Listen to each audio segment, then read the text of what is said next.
اعطیناک الکوثر. میں جلدی سے اب اس کو سورت کو بھی مکمل کر دوں تاکہ یہ ہماری سورت کمپلیٹ ہو جائے.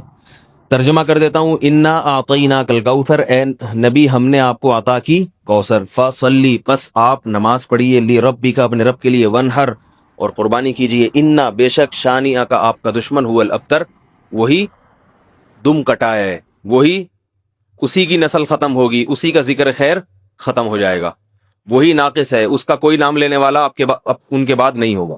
سمجھ رہے ہیں بات کو؟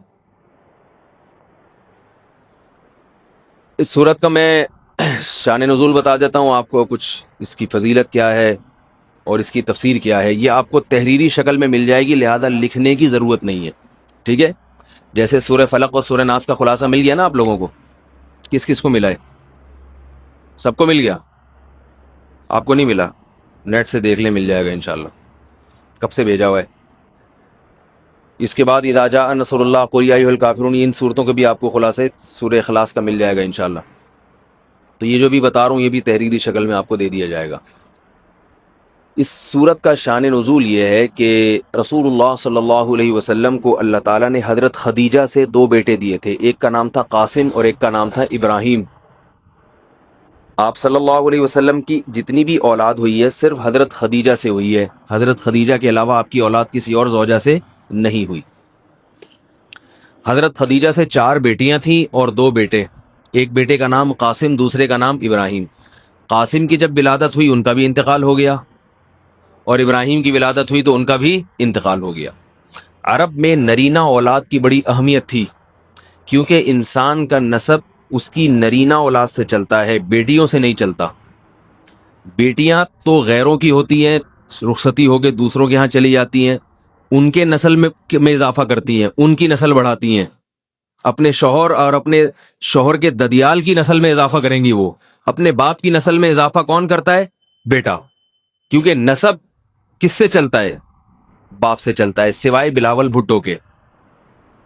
بلاول بھٹو کے بارے میں کہتا ہوں کہ بلاول بھٹو اسلامی تاریخ، غیر مسلموں کے ہاں تو ماں سے چلتا ہے، جو نیچر کے خلاف ہے.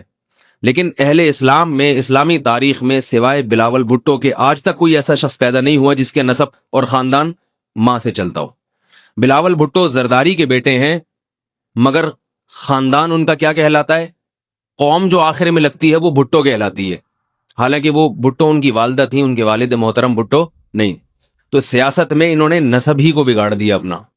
سمجھ رہے بات کو؟ تو یہ سیاسی لوگ اتنے خطرناک ہوتے ہیں کہ یہ اپنے باپ کے نسب کو بدل دیتے ہیں سیاست کے چکر میں، کیونکہ زرداری لگے گا تو ووٹ نہیں ملیں گے. ووٹ بھٹو کے نام کو کیش کرانا ہے. خیر، تو رسول اللہ صلی اللہ علیہ وسلم کے 2 بیٹے ہوئے، دونوں کا انتقال ہو گیا. عرب میں بے اولادی کو بھی معیوب سمجھتے تھے، کیونکہ آپ کی نسل چلے گی بیٹوں سے، اور بیٹے ہیں جو باپ کی بہت زیادہ عزت کا ذریعہ بنتے ہیں. بیٹیوں کے اپنے فضائل ہیں، لیکن ظاہر ہے نسل بیٹیوں سے نہیں چلتی. تو جب نبی صلی اللہ علیہ وسلم کے دونوں بیٹے مر گئے، دنیا سے چلے گئے، تو عاص ابن وائل بہت بڑا دشمن تھا اہل اسلام کا، وہ اور قریش، دیگر قریش، وہ یہ کہنے لگے کہ محمد صلی اللہ علیہ وسلم معاذ اللہ ابتر ہیں. کیا مطلب؟ ان کی نسل ختم، اور ان کا نام لینے والا ان کے بعد دنیا میں کوئی نہیں ہوگا، کیونکہ بیٹے ہی نہیں ہیں. تو ریاض کون رکھے گا؟ اولاد ہی نہیں ہے، باپ دادا کے نام کون لے گا؟ اولاد تو ہے ہی نہیں، بیٹیاں ہیں. سمجھ رہے بات کو؟ آپ صلی اللہ علیہ وسلم کو اس طعنے سے تکلیف ہوتی تھی، تو اس پر یہ صورت نازل ہوئی کہ اے نبی، آپ کا ذکر ختم نہیں ہوگا، آپ کی روحانی اولاد بہت ہوگی. باقی اللہ نے آپ کو بیٹا کیوں نہیں دیا، یہ دیا تو اٹھا کیوں لیا، اس کی حکمت ایک اور مقام پہ بیان کی گئی ہے، وہ میں بتاتا ہوں آپ کو بعد میں. لیکن بتایا گیا کہ اے نبی، آپ کا ذکر ختم نہیں ہوگا، بلکہ یہ جو کہہ رہے ہیں نا کہ آپ کو خیر نہیں ملی، ابتر اسے کہتے ہیں جس کے نسل میں، یا جس کو، کیونکہ جس کی اولاد نہیں ہے نا اس کو یہ سمجھا جاتا ہے، اور حقیقت بھی ایسے ہی ہے کہ بہت بڑی خیر سے محروم ہو گیا. وہ بڑھاپے میں خدمت کے لیے نہیں ہے، کاروبار سنبھالنے کے لیے کوئی نہیں ہے، دین کے مشن کو آگے لینے کے لیے، چلانے کے لیے نہیں ہوگا، اور تذکرہ نسل میں نہیں ہو سکے گا. تو یہ ساری بھلائیوں سے انسان محروم ہو جاتا ہے. تو نبی کو تسلی دی گئی انا اعطینا الکوثر، اے نبی ہم نے آپ کو خیر کوثر کہتے ہیں خیر کثیر کو، بہت زیادہ بھلائیاں ہم نے آپ کو عطا کر دی ہیں۔ کوثر سے نہر کوثر تو ہے، لیکن کوثر کا جو لغوی مطلب ہے، ڈکشنری میں جو مطلب ہے وہ کیا ہے؟ اصل میں حوض کوثر کو نہیں کہتے، بلکہ کسے کہتے ہیں؟ خیر کثیر۔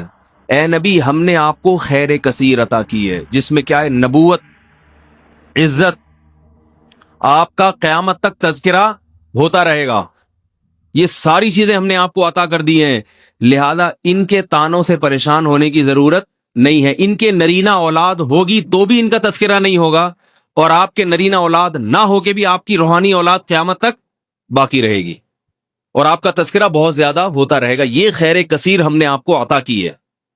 پھر اسی خیر کثیر میں سے ایک خیر حوض کوثر بھی ہے، جس کا نام کوثر اس لیے رکھا گیا کہ وہ ایک پانی کی نہر ہے جو نبی صلی اللہ علیہ وسلم کو قیامت کے دن دی جائے گی، اور آپ صلی اللہ علیہ وسلم خود بھی اس سے پئیں گے اور اپنے امتیوں کو بھی اس سے پلائیں گے۔ اس پانی میں بھی اللہ نے خیر کثیر رکھی ہے۔ وہ خیر کثیر کیا ہے وہ ابھی انشاءاللہ میں بتاؤں گا۔ تو اس کا مصداق یعنی یہ آیت منطبق ہوتی ہے حوض کوثر پر بھی، ٹھیک ہے؟ تو یہ تو اس کا